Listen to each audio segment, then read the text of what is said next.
పూరా local. Welcome to పూరా local. 30 రోజుల్లోనే ఇంత ఆదాయమా అనిపించేంత ఆదాయం వస్తుంది. ఇలాంటి బెట్టింగ్ ఎక్సైజ్ శాఖ కూడా ఎప్పుడు చూసుండదు అనేలా జరుగుతుంది ఈ బెట్టింగ్ జరుగుతుంది జూబ్లీహిల్స్ బైపోల్ మీద. అసలు జూబ్లీహిల్స్ ఉప ఎన్నికలో ఎవరు గెలుస్తారు, ఏ పార్టీ ఆ సీటును దక్కించుకుంటుంది అనేది వందల కోట్ల రూపాయల ప్రశ్నగా మారింది. బైపోల్ జరుగుతుంది గ్రేటర్ లో కాబట్టి తెలంగాణలో బెట్టింగ్ జరగడం సాధారణం. కానీ అటు ఏపీలోనూ ఈ అంశంపై జోరుగా బెట్టింగ్ సాగుతుంది. జూబ్లీహిల్స్ ఉప ఎన్నికల్లో ఎవరు గెలుస్తారు, ఏ పార్టీకి ఎన్ని ఓట్లు పడతాయి, ఓటర్లు ఏ అభ్యర్థి వైపు సానుకూలంగా ఉన్నారు, సర్వేలు ఎవరికి అనుకూలంగా ఉన్నాయి, ఎన్నికల కోసం ఏ పార్టీ ఎంత ఖర్చు చేస్తోంది, ఇలా అనేక రకాలుగా లెక్కలు వేసుకుంటూ బెట్టింగ్లు కాస్తున్నారు. ఇందుకోసం కొందరు సొంతంగా సర్వేలు కూడా చేయించుకుంటున్నారు. ఇప్పటికే సుమారుగా 500 కోట్ల మేర పందాలు కాసినట్టు సమాచారం. మరో వారంలో ఈ మొత్తం మరింత పెరిగే అవకాశం ఉందని రాజకీయ విశ్లేషకులు చెబుతున్నారు. నిజానికి ఉప ఎన్నిక నోటిఫికేషన్ విడుదలైనప్పటి నుంచే బెట్టింగ్ మొదలైంది. అభ్యర్థుల ఖరారు పూర్తి కాకముందే సుమారు 50 కోట్ల మేర బెట్టింగ్ జరిగినట్టు తెలుస్తోంది. అభ్యర్థుల ప్రకటన తర్వాత అధికార పార్టీ అభ్యర్థికి భారీ మెజారిటీ వస్తుందన్న అంచనాలతో పందాలు వేస్తున్నారు.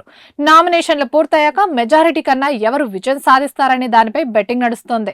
ఇప్పటికే 500 కోట్లకు పైనే బెట్టింగ్ జరిగినట్టు తెలుస్తుండగా పోలింగ్ తేదీ నాటికి ఇది రెండింతలు అవుతుందని, ఫలితాలు వెలువడే నాటికి 1200 కోట్లు చేరినా ఆశ్చర్యపోనవసరం లేదని బెట్టింగ్ రాయులు చెబుతున్నారు. హైదరాబాద్ లోని బంజారాహిల్స్, జూబ్లీహిల్స్, మాదాపూర్, కొండాపూర్, మణికొండతో పాటు ఖమ్మం, సూర్యాపేట జిల్లాల ప్రజలు, ఏపీలోని విజయవాడ, గుంటూరు, ప్రకాశం జిల్లాలకు చెందిన వారు బెట్టింగ్ లో పాల్గొంటున్నట్టు సమాచారం. ఏపీకి చెందిన వారు ఎప్పటికప్పుడు హైదరాబాద్ లో ఉంటున్న వారి బంధువులకు ఫోన్ చేసి మరీ పరిస్థితిని అడిగి తెలుసుకుంటున్నారట.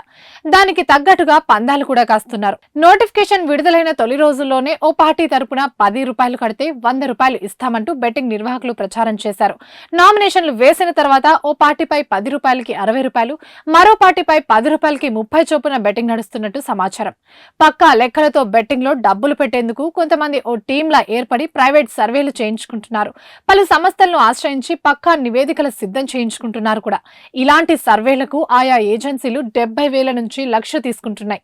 మరీ పెద్ద ఏజెన్సీ అయితే 2 లక్షలు కూడా తీసుకుంటున్నారు. ఈ చిన్నపాటి ఖర్చుతో ప్లానింగ్ చేసుకుంటే ఏకంగా కోట్లాది రూపాయలు కొల్లగొట్టవచ్చని బెట్టింగ్ రాయలు భావిస్తున్నారు.